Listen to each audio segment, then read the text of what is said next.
नमस्कार दोस्तों, आप सभी का स्वागत है हमारे इस आदिसागर YouTube चैनल में। हे भगवान शिव ही परमात्मा है, जगत पिता। आज आपकी इस वीडियो को जो भी लाइक करें उस व्यक्ति को कभी गरीब मत रहना देना।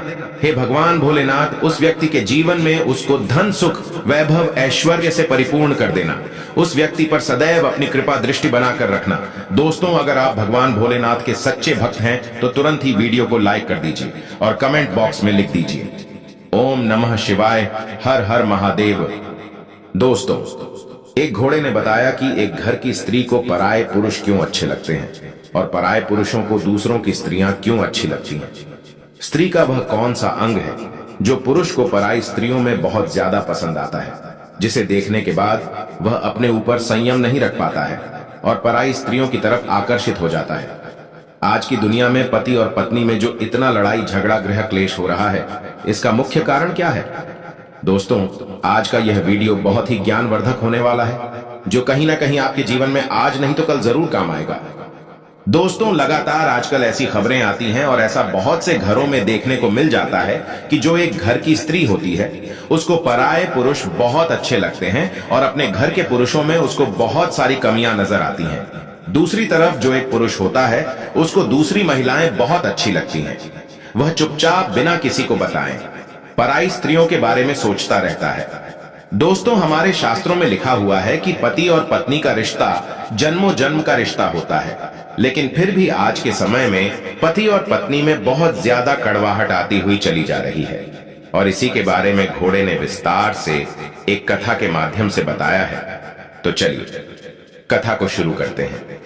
मित्रों, एक बार कैलाश पर्वत पर भगवान भोलेनाथ और माता पार्वती विश्राम कर रहे थे। तभी भगवान भोलेनाथ ने देखा कि माता पार्वती किसी बात को लेकर अत्यंत चिंतित लग रही है। तब भगवान भोलेनाथ ने माता पार्वती से यूं चिंतित होने का कारण पूछते हुए कहा, हे देवी, आज आप इतना चिंतित क्यों लग रही हैं? तब माता पार्वती भगवान भोलेनाथ से कहती हैं, हे स्वामी, आज जब मैं पृथ्वी लोक का भ्रमण कर रही थी तब मैंने देखा कि पति पत्नी आपस में लड़ाई कर रहे थे, जिसके कारण उनके जीवन में प्रतिदिन क्लेश हो रहे थे। हे प्रभु, आप बताइए कि स्त्रियों को पराये पुरुष क्यों अच्छे लगते हैं और पुरुषों को दूसरे की स्त्रियां क्यों अच्छी लगती हैं? तब भगवान भोलेनाथ माता पार्वती से कहते हैं, हे देवी, आज आपने इस प्रश्न को पूछकर समस्त मानव जाति का उद्धार कर दिया है। हे देवी, मैं आपको इस प्रश्न का उत्तर एक कथा के माध्यम से दूंगा।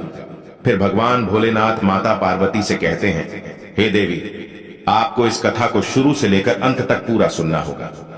तब माता पार्वती भगवान भोलेनाथ से कहती है, हे स्वामी, आप निश्चिंत होकर कथा सुनाइए। मैं आपको वचन देती हूं कि मैं इस कथा को शुरू से लेकर अंत तक अवश्य पूरा सुनूंगी। तब भगवान भोलेनाथ माता पार्वती को कथा सुनाते हुए कहते हैं, हे देवी, एक बार ताजपुर गांव से एक साध्वी तीर्थ यात्रा के लिए जा रही थी। वह चलते चलते बहुत ज्यादा थक जाती है, तो उन्होंने सोचा कि हमें अब विश्राम कर लेना चाहिए। तो वह एक वृक्ष के नीचे बैठकर विश्राम करने लगी। तभी उस साध्वी के पास एक बूढ़ा गरीब आदमी आता है और उन्हें प्रणाम करते हुए कहने लगता है, हे साध्वी, आप तो ज्ञानी हैं, कृपया आप हमें भी कोई ऐसा रास्ता बताइए जिससे कि यह भिखारी का शरीर पूरा होने के बाद हमें स्वर्ग की प्राप्ति हो जाए। उस बूढ़े गरीब आदमी की यह बात को सुनकर के वह साध्वी उस बूढ़े गरीब आदमी से कहती हैं, हे पुत्र, यदि तुम स्वर्ग में जाना चाहते हो तो तुम्हें मेरे 2 प्रश्नों के उत्तर खोजने होंगे। जिस दिन तुम्हें इन दोनों प्रश्नों के उत्तर मिल जाएंगे उस दिन तुम्हारी समस्या का समाधान हो जाएगा। यह बात सुनकर वह बूढ़े गरीब आदमी बहुत खुश होता है। फिर साध्वी की बात को सुनकर वह गरीब आदमी कहने लगता है, हे साध्वी, आप मुझे अपने दोनों प्रश्न बताइए, मैं आपके प्रश्नों का उत्तर ढूंढ कर रहूंगा। फिर साध्वी कहती हैं, हे पुत्र, मेरा पहला प्रश्न है कि स्त्रियों को पराये पुरुष क्यों अच्छे लगते हैं और मेरा दूसरा प्रश्न है कि पुरुषों को दूसरे की स्त्रियां क्यों अच्छी लगती हैं।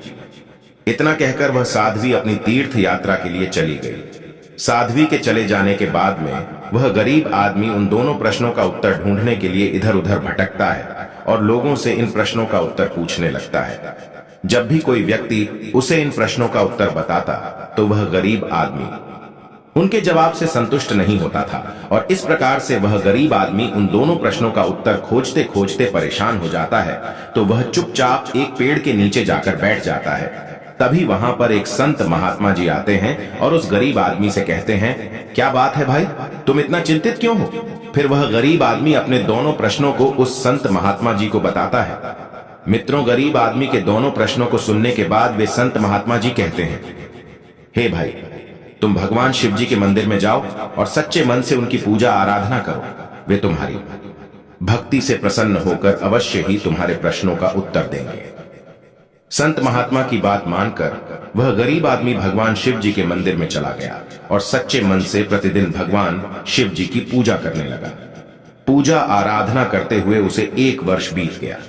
एक दिन जब वह नित्य कर्म करके भगवान शिव जी की पूजा कर रहा था, तो उसकी भक्ति से प्रसन्न होकर भगवान शिव जी उसके सामने प्रकट हो जाते हैं। भगवान को अपने सम्मुख देखकर उस गरीब आदमी को अपनी आंखों पर विश्वास नहीं हो रहा था। उसने भगवान को प्रणाम किया। फिर भगवान शिव जी ने कहा, हे पुत्र, मैं तुम्हारी भक्ति और सेवा भाव से अत्यंत प्रसन्न हुआ। मांगो, तुम्हें क्या चाहिए? फिर वह गरीब आदमी अपने दोनों प्रश्नों को भगवान शिव जी से पूछता है, तो भगवान शिव जी कहते हैं, हे पुत्र, मैं तुम्हारे इन दोनों प्रश्नों का उत्तर एक छोटी सी कथा के माध्यम से देना चाहता हूं। तुम इस कहानी को बड़े ही ध्यान से सुनना। यदि तुमने इस कथा को पूरे मन से सुना तो निश्चित ही तुम्हें तुम्हारे दोनों प्रश्नों के उत्तर मिल जाएंगे। फिर वह गरीब आदमी कहता है, हे प्रभु, मैं आपको वचन देता हूं कि जब तक आप कहानी सुनाएंगे तब तक मैं कहानी को पूरे मन से सुनूंगा। कृपया आप कहानी सुनाना प्रारंभ कीजिए। भगवान शिव जी कथा सुनाते हुए कहते हैं कि हे पुत्र, एक गांव के बाहर भगवान श्री कृष्ण का एक छोटा सा मंदिर था जिसमें एक पुजारी रहते थे। एक दिन एक गरीब मां अपने नन्हे से बालक को मंदिर के द्वार के सामने छोड़कर चली गई। बहुत खोजने पर भी पुजारी को बालक के परिवार का कुछ भी पता नहीं चला।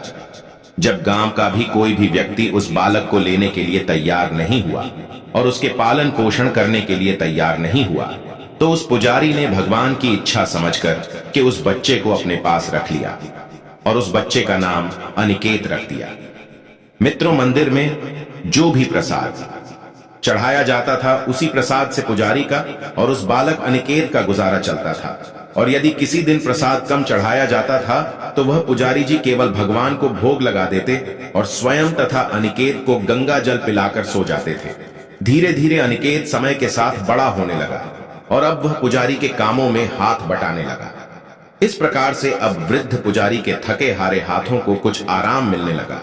फिर कुछ दिनों बाद पुजारी जी ने अनिकेत को मंदिर की साफ सफाई, भगवान श्री कृष्ण की पूजा और उनको भोग लगाने और उनकी आरती करने की विधि अच्छी प्रकार से समझा दी और स्वयं पुजारी जो थे भगवान श्री कृष्ण के नाम जप, कीर्तन और सत्संग में अपना समय व्यतीत करने लगे। एक दिन भगवान का नाम जप करते हुए पुजारी जी के शरीर से उनके प्राण निकल गए। पुजारी की मृत्यु के बाद अनिकेत का कोई सहारा नहीं था, इसलिए वह भगवान श्री कृष्ण को ही अपने जीवन का सहारा मानता था। लेकिन पुजारी जी ने मृत्यु से पहले अनिकेत को 3 बातें बताई थी। पहली बात यह बताई थी कि हे पुत्र, पूजा के समय भगवान श्री कृष्ण को ताजी गर्म रसोई का ही भोग लगाना। दूसरी बात, भगवान को भोग लगाए बिना स्वयं कुछ भी नहीं खाना। तीसरी बात, भगवान श्री कृष्ण पर विश्वास रखकर कभी भी किसी भी वस्तु का संग्रह नहीं करना। शाम को बचे हुए भोजन को किसी जानवर को खिला देना, उसका संग्रह कभी मत करना। अनिकेत को पुजारी की तीनों बातें ठीक से याद थी। यदि कोई भक्त पहले से बना भोजन या मिठाई मंदिर में दे जाता तो वह बालक अनिकेत जो था वह उसे गरीबों में बांट देता था और ताजी रसोई से प्रसाद बनाकर ही भगवान को भोग लगाता था। उसके बाद ही प्रसाद ग्रहण करता था और यदि फिर भी बच जाता था तो उसे बांट देता था। यदि रसोई बनाने की सामग्री नहीं होती थी तो वह बालक गंगा जल पीकर ही रह लेता था। एक दिन बरसात का मौसम आया और 3-4 दिन तक मूसलाधार बरसात होने से मंदिर में एक भी भक्त नहीं आया, जिसके कारण अनिकेत भगवान को गंगा जल का भोग लगाने लगा और स्वयं गंगा जल पीकर अपना समय गुजारता रहा। उधर भगवान श्री कृष्ण उस बालक अनिकेत की भक्ति और सहन शक्ति की परीक्षा लेते रहे। अंत में अपने भक्त अनिकेत को भूख से तड़पते देखकर कि भगवान से रहा नहीं गया और भगवान श्री कृष्ण नगर का जो सेठ था उसके नौकर का रूप धारण करके एक पोटली में भोजन सामग्री लेकर बरसात में भीगते हुए मंदिर के द्वार पर जा पहुंचे। और इस प्रकार भगवान श्री कृष्ण ने मंदिर के द्वार पर आकर अनिकेत को आवाज लगाई तो अनिकेत मंदिर के अंदर से बाहर आया। फिर नौकर रूपी भगवान श्री कृष्ण ने अनिकेत के हाथों में भोजन सामग्री से भरी हुई पोटली देते हुए कहा कि यह भोजन की सामग्री सेठ जी ने तुम्हारे लिए भेजा है। इसे रसोई में बनाओ और भगवान को भोग लगाओ और स्वयं भी प्रसाद ग्रहण करो। मैं कल फिर से आऊंगा। फिर अनिकेत ने गीली लकड़ियों के धुएं में गर्म रसोई बना करके भगवान को भोग लगाया। फिर पूरे बरसात के मौसम में भगवान श्री कृष्ण नौकर के भेष में अनिकेत को भोजन सामग्री देने के लिए आते रहे। ऐसे ही दिन बीत रहे थे। एक दिन अनिकेत ने सोचा कि सेठ जी को भोजन सामग्री भेजते हुए 4 महीने हो चले हैं, किंतु वे स्वयं कभी भी मंदिर में भगवान का प्रसाद ग्रहण करने नहीं आए। फिर अगले दिन भगवान श्री कृष्ण नौकर के वेश में जब भोजन सामग्री देने आए तो अनिकेत ने उनसे कहा, अरे भाई, तुम्हारे सेठ जी इतने बड़े धर्मात्मा हैं कि रोजाना तुम्हारे हाथों से राशन भिजवा देते हैं और कभी मंदिर में प्रसाद लेने के लिए नहीं आते। इस कारण से मेरा हृदय अत्यंत दुखी हो रहा है। तुम अपने सेठ जी से कहना कि कल वह भी मंदिर में प्रसाद ग्रहण करने के लिए अवश्य पधारे। अनिकेत की यह बात को सुनकर कि भगवान आश्चर्यचकित हो उठे और बोले, अरे पुजारी जी, सेठ जी मेरे द्वारा आपको भोजन सामग्री भेजते हैं। आप इससे भगवान को भोग लगा लेते हैं और स्वयं भी प्रसाद पा लेते हैं। फिर सेठ जी को मंदिर में बुलाने की क्या जरूरत है? जैसा चल रहा है वैसा ही चलने दीजिए। फिर अनिकेत कहने लगा, ऐसे कैसे चलने दूं? आपके धर्मात्मा सेठ जी इतने दिनों से भोजन सामग्री भेज रहे हैं। क्या मैं उन्हें भगवान का प्रसाद देने का अपना कर्तव्य भी पूरा ना करूं? अब अपने सेठ जी से कह देना, यदि कल वह भगवान का प्रसाद ग्रहण करने के लिए नहीं आए तो मैं उनका राशन लेना बंद कर दूंगा। फिर तो नौकर बने भगवान श्री कृष्ण अपने भक्त अनिकेत की अकड़ को देखकर मन ही मन मुस्कुराने लगे और कहने लगे कि वाह बेटा, आज तो लेने वाला ही देने वाले पर धौंस दिखा रहा है। भगवान श्री कृष्ण बोले, ठीक है पुजारी जी, कल सेठ जी मंदिर में प्रसाद ग्रहण करने के लिए जरूर पधारेंगे। वहीं दूसरे दिन बड़े सवेरे ही भगवान श्री कृष्ण नौकर के भेष में दूध और बहुत सारी भोजन सामग्री लेकर के मंदिर पहुंच जाते हैं।